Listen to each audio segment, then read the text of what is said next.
ഇന്നത്തെ വീഡിയോയിൽ നമ്മൾ ഡിസ്കസ് ചെയ്യാൻ പോകുന്നത് ഡിമാൻഡ് ഫംഗ്ഷൻ കണ്ടുപിടിക്കാനായിട്ടുള്ള ഒരു ഇക്വേഷൻ ആണ്.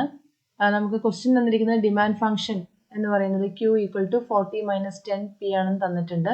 ഇനി അതിൽ രണ്ട് ക്വസ്റ്റ്യൻസ് അതിലുണ്ട്. ഒന്ന് ഡിമാൻഡ് ഫംഗ്ഷൻ ഡിറൈവ് ചെയ്യാൻ, ഒരു മാർക്കറ്റിൽ 50 കൺസ്യൂമേഴ്സ് ആണ് എന്നുള്ള ഒരു അസംഷനിൽ ഡിമാൻഡ് ഫംഗ്ഷൻ ഡിറൈവ് ചെയ്യാൻ പറഞ്ഞിരിക്കുന്നു. രണ്ടാമത്തത് calculate quantity demand for an individual consumer at P equal to 2.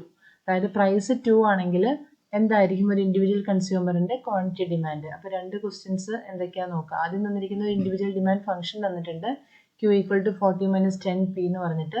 പിന്നെ പറഞ്ഞിരിക്കുന്നത് മാർക്കറ്റ് ഡിമാൻഡ് കണ്ടുപിടിക്കാൻ. മാർക്കറ്റ് ഡിമാൻഡ് കണ്ടുപിടിക്കാൻ പറഞ്ഞിരിക്കുന്നതിൽ കൺസ്യൂമേഴ്സിന്റെ നമ്പർ 50 ആണെന്ന് തന്നിട്ടുണ്ട്.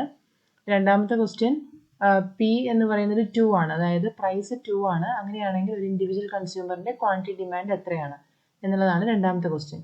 അപ്പോൾ ആദ്യം നമുക്ക് മാർക്കറ്റ് ഡിമാൻഡ് കണ്ടുപിടിക്കണം. മാർക്കറ്റ് ഡിമാൻഡ് കണ്ടുപിടിക്കാൻ ആദ്യമായിട്ട് ഇൻഡിവിജ്വൽ ഡിമാൻഡ് ഫംഗ്ഷൻ എഴുതാം. Q equal to 40 minus 10P എന്നുള്ളത് കൊടുക്കാം. അത് കഴിഞ്ഞ് മാർക്കറ്റ് ഡിമാൻഡ് ഫംഗ്ഷൻ കാണാനായിട്ട് ഈ ഇക്വേഷന് 50 കൊണ്ട് മൾട്ടിപ്ലൈ ചെയ്യാം. 50 കൺസ്യൂമേഴ്സ് ആണ് മാർക്കറ്റിലുള്ളത് എന്നാണ് നമ്മൾ അസ്യൂം ചെയ്തത്, അതുകൊണ്ട് 50 കൊണ്ട് മൾട്ടിപ്ലൈ ചെയ്യാം. അപ്പോൾ Q ഈക്വൽ ടു 50 ബ്രാക്കറ്റിൽ ഇൻറ്റു എന്നുള്ളതിന് ബ്രാക്കറ്റിൽ കൊടുക്കുക 40 മൈനസ് 10P. അപ്പോൾ 50 ഇൻറ്റു 40 നമുക്കിവിടെ 2000 മൈനസ് 50 ഇൻറ്റു 10P 500P. ഇതാണ് നമ്മുടെ മാർക്കറ്റ് ഡിമാൻഡ് ഫംഗ്ഷൻ. ആ ഇക്വേഷൻ ആയിട്ട് എഴുതിയാൽ മതി.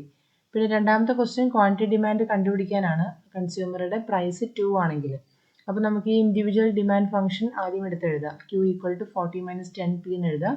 അതിൽ പിയുടെ സ്ഥാനത്ത് 2 കൊടുക്കുക. അപ്പോൾ 40 മൈനസ് 10 ഇൻറ്റു P എന്നുള്ളത് 10 ഇൻറ്റു 2 എന്ന് കൊടുക്കുക. അപ്പോൾ 40 മൈനസ് 20 എന്നുള്ളത് ആൻസർ കിട്ടും. അപ്പോൾ ഇത് രണ്ടുമാണ് ഇതിനെ ബേസ് ചെയ്തുകൊണ്ടുള്ള രണ്ട് ക്വസ്റ്റ്യൻസ്.